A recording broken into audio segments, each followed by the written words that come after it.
This case study is going to focus on Pixlr for this week, week 4. What we're going to do is we're going to open up the Pixlr Editor and we're going to edit one of our photos that we've chosen in week 2. If you find that your photo in week 2 wasn't good enough or it's really not the one that you want to use for this assignment, I am open to you shooting another photo or choosing another photo. Okay, so I'm going to open up one of my cousin's child's photo. He was, I forget the name of the movie, but he was him for Halloween. So I thought it was pretty cute, but there's things I want to do to it. And so I'm opening it up in the editor and I'm going to choose 5 different functions, visible functions. So in other words, cropping this might be one way of going about one of the 5 functions that you use here in Pixlr. But as far as like changing something or using the hand tool just to navigate, that's a function, but it's not real visible. So I don't know if I'm going to really accept that as one of your 5 functions. So be mindful when you choose your functions or your tools to work with. The first one I'm going to do is crop. I'm going to move it down just a little bit. And I'll go down below Pedro here. Okay, you just drag over the whole image and then you can double click and it crops it, just like Photoshop. If for those of you who have worked in Photoshop, those of you who have worked in Photoshop, you'll find that this assignment might be quite easy because a lot of the things are similar. So just take it with a grain of salt here. The next thing I'm going to do is I would like to take away the writing on his shirt. So I am going to use the clone tool for that.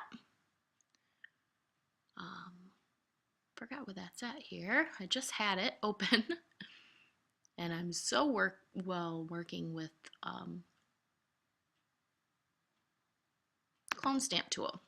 Okay, so what I want to do is I'm going to go ahead and do a command or control on the PC, click on an area that I want to clone. So this is going to take a little time here. Photoshop now has the content aware tool, so that makes it a little frustrating here in Pixlr. This is a basic editing. When I'm aware of other tools in Photoshop, it's hard to go from one to the next. I'm going to do the best I can here for this exercise. You might notice some discrepancies. And then I'm going to double click on that. The brush is 50 right now. I'm going to move this down to about, I'm going to make it a hard brush, and I'm going to move it down to about 30. See if that's a good thing to do here.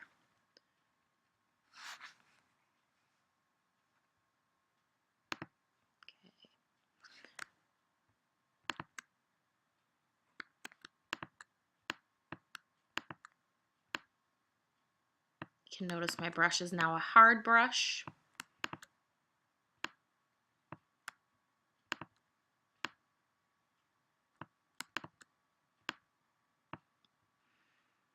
And I know that the shadow here, I don't want to clone from that shadow, so I'm going to go down to his tummy.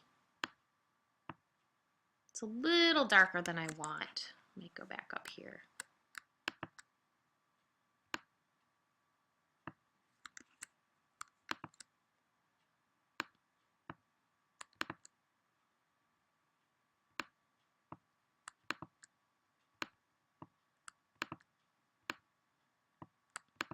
And I'm not expecting perfection, I just want you to get used to how the tools work right now.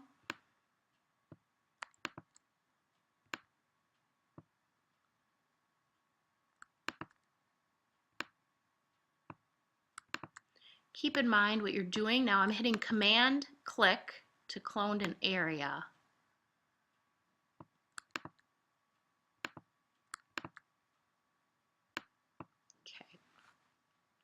Now I can use this part of his belly because that seems to me like it's an area that might work out okay. And you might go back to the brushes and then maybe go to a soft brush again.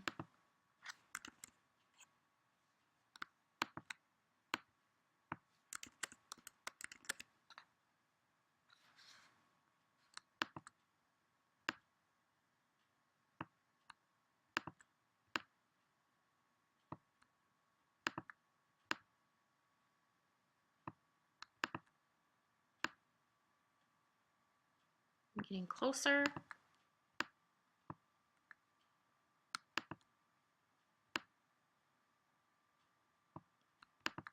You might just want to work with some of those transitions, the lighting transitions, to make sure it doesn't look too crazy here. And I'm doing Command Z every time I hate what I'm doing. In fact, this is a really poor clone job for those of you who are the designers in the room, but it's going to work just to experiment for this case studies.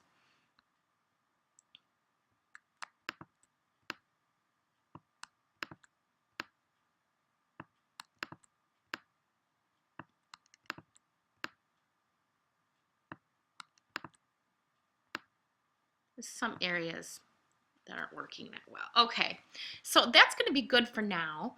I'm then going to go to my, I like this for right now, but what I want to do is go to my type tool then, and I'd like to insert some type and just put his name on here, Simon. And the color, I guess we can go to, let's do like a dark blue.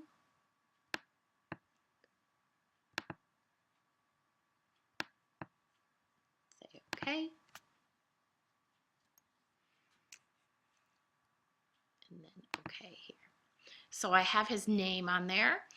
So now I have 3 functions that I've created. I've used the crop tool, I've used the clone stamp tool, and the text tool. There are 2 more that you might want to entertain, and that could be the dodge tool. Maybe for some reason you want to dodge out some sort of saturation. And in my case, I really do not like, I'm on the type layer now. I want to go back to my background layer just so you know. So if you're at the dodge, I'm going to try and dodge some of these transitions so they don't look as bad.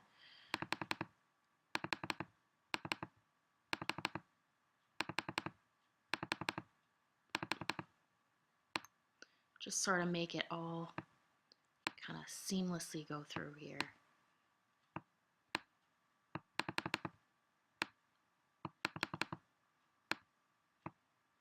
Up here, just a little smoother. There's also a smooth tool you can experiment with.